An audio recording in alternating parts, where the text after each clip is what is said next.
struggling with sneezing which won't stop, massage these 3 acupressure points. The first acupressure point is called the Li20 acupressure point, which is found on either side of your nose. So massage this acupressure point in a circular motion. Then we have the Cant acupressure point, which is found over here. So massage it in circular motion like this. And the last acupressure point is called the Lu7 acupressure point, which is found as you see in the picture.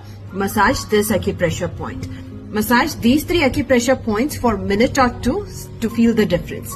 Try it, and if you do like my video, please do like, share and subscribe to my channel.